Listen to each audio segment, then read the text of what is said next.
Agora nós vamos entrar num teste não paramétrico, que é provavelmente o mais famoso dos testes não paramétricos, desculpa, e é um teste bastante utilizado no dia a dia de estatísticos. E esse é o teste de chi-quadrado, ou chi-square, que está aqui. E é um teste quando você precisa comparar duas variáveis categóricas de uma população. Então veja que até agora a gente só tem trabalhado com testes que comparam valores numéricos. Então aqui tem uma diferença gritante em termos de qual tipo de teste que a gente está fazendo. E quando a gente vai comparar duas variáveis categóricas, você deve estar pensando, né? Como é que eu comparo, por exemplo, branco com, sei lá, roupa de frio, sabe? Parece não ter muito sentido. Mas a ideia é determinar se existe associação entre variáveis. E a ideia por detrás desse tipo de associação, ela é baseada, né, em qual a frequência com que dado que eu observo, por exemplo, que a pessoa, sei lá, a cor favorita da pessoa é branco, qual que é a probabilidade dela usar roupa de frio, por exemplo, alguma coisa assim. Então, o teste Q quadrado ele é feito para fazer esse tipo de associação. E, obviamente, ele tem esse nome especial, Q quadrado, porque ele também segue uma distribuição especial. Assim como o t-test tem esse nome por causa da distribuição t, o Q quadrado não é exceção porque ele tem uma distribuição especial.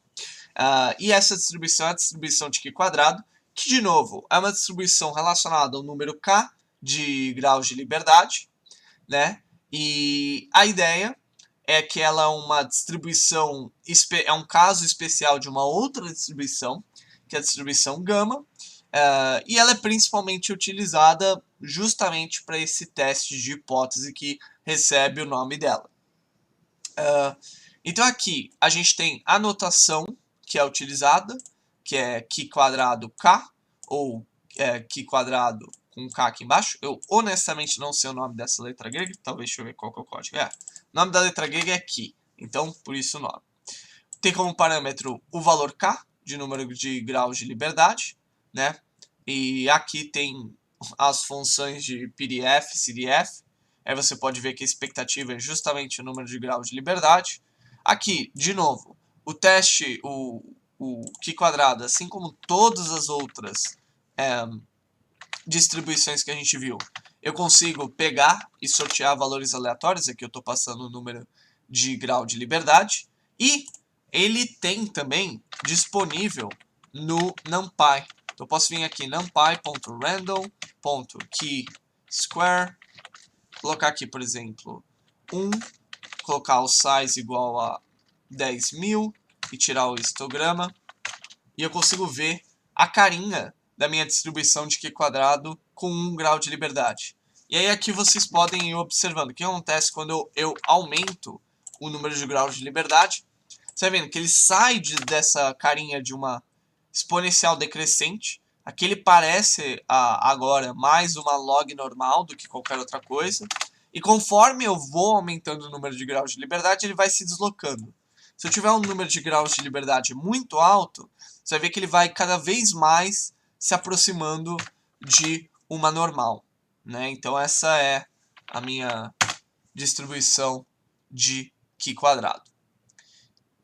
E bom, como é que seria, então, né, nesse caso, um teste de hipótese com Q quadrado? Aí, desculpa, vou colocar esse aqui em cima. Como que seria um teste de hipótese utilizando essa distribuição? Então, eu vou pegar aqui, vou selecionar o meu ano de 2019. Aí, o que a gente vai fazer para fazer o teste é que a gente vai ter que criar algo chamado Contingency Table.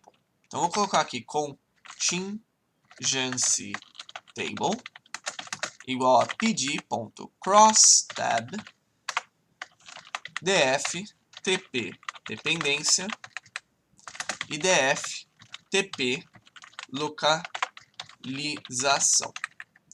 E eu vou imprimir aqui minha contingent table para a gente entender o que é isso. Bom, então o que eu estou querendo fazer aqui é testar se existe uma associação entre o tipo de dependência administrativa, né, e a localização, se é uma escola rural ou urbana. Então o que minha contingency table vai fazer é, ela vai me dar o número de data points que eu tenho em cada combinação de variáveis. Então isso seria o equivalente ao fazer uma pivot table contando o número de escolas em cada uma dessas combinações aqui. Então o contingency table ele só me facilita a vida, né? Que ele já me monta essa pivot table com uma quantidade menor de código. Bom, além da contingent table, como é que a gente faz agora? O teste de hipótese em si, ele vai ser baseado justamente nessa tabela. Então o que eu vou fazer? Eu vou chamar aqui stats.key quadrado, underline, contingency. E eu vou passar aqui minha contingency table. E a hora que eu executar isso aqui, ele vai me retornar uma porrada de valores.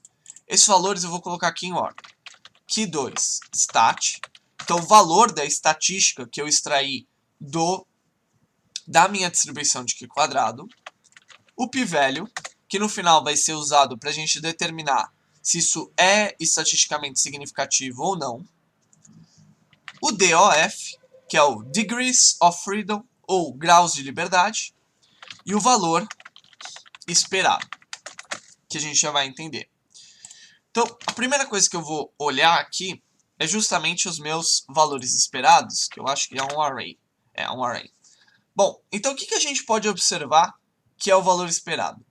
Então, se a gente olhar bem para os meus resultados aqui, tá vendo que o 533 ele aumentou e o 25 diminuiu. 93 aumentou e o 605 diminuiu. O 49 diminuiu, diferente dos demais, e o 59 aumentou. Então, o que ele está fazendo? Ele está pegando e somando na coluna rural e na coluna urbano. Então, ele está vendo qual é o número total de escolas rurais. Então, vamos fazer essa soma. Bom, então eu tenho 55 mil escolas rurais e 127 mil escolas urbanas. Ok. O que isso significa? Que, na prática, se eu fizer 55 mil dividido por 55 mil por 127, eu estou falando que 30,35% das minhas escolas são escolas vistas como... escolas rurais. Se eu olhar para escolas estaduais, especificamente, eu pegar o 5,33, dividir por 5,33, opa, que eu colei no lugar errado, mais 25,157, eu estou falando que, no caso das escolas estaduais, só 17% são, de fato, escolas rurais. Então, ele está quase que metade da minha estatística para a minha base como um todo. Bom, o que seria, então, o meu valor esperado? Seria justamente a multiplicação entre o valor que eu tenho, de fato, para aquela categoria e o valor para a minha base de dados como um todo, que é justamente o 9255. Então, o que o teste Q quadrado vai fazer é, ele vai gerar o equivalente à minha contingency table aqui para todos os dados, considerando a minha base de dados como um todo. Isso vai gerar esse valor esperado. E aí, no final, o teste de hipótese em si vai ser comparar a minha tabela de dados reais versus a minha tabela de dados esperados e determinar existem ou não diferenças significativas entre esses valores. Então é esse, na prática, o teste Q quadrado. Então aqui ele gerou essa tabela, ele me determinou que o número de graus de liberdade é 3, porque é sempre o número de variáveis mais 1.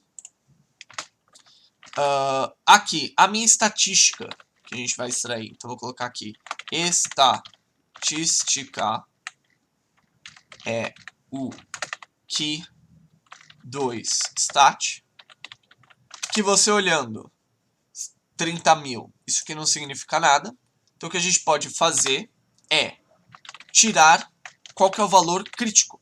Ou seja, qual que é o valor que eu preciso com 95% que seria com 95% de confiança para rejeitar ou não esse teste de hipótese. Então para isso, eu venho aqui o statistic quadrado, ppf, a gente coloca aqui o 95% e a gente tem que passar o grau de liberdade, que é o único parâmetro dessa função. Então eu teria que o valor crítico, nesse caso aqui, é o valor crit, que está aqui, 7.87. Bom, então a gente sabe que esse valor é infinitamente superior ao valor crítico. Então a gente pode rejeitar a hipótese nula. Só que vocês devem estar se perguntando qual que é a hipótese nula. A hipótese nula é que não existe relacionamento entre essas variáveis. Ou seja, não existe diferenças significativas entre essa tabela, que seria da distribuição esperada dos dados, e a tabela de distribuição de fato. E aqui a gente vai ver isso refletido no meu valor de p-value, colocando aqui, tá aqui, valor de 0. Então aqui consigo fazer o teste com a Contiguous Table. Você vai ver que ele não tem a opção aqui dentro dos parâmetros de justamente selecionar qual que é o nível de confiança que eu quero aplicar. Por isso que eu estou mostrando para vocês como extrair o valor crítico. Porque se você quisesse aplicar um nível de confiança, sei lá, 99%, aqui no caso, esse número é tão alto que não muda nada. Mas você teria que tirar do valor crítico em si, tá bom? Ou, óbvio, comparar o valor de p-value versus o valor que você quer avaliar nesse caso.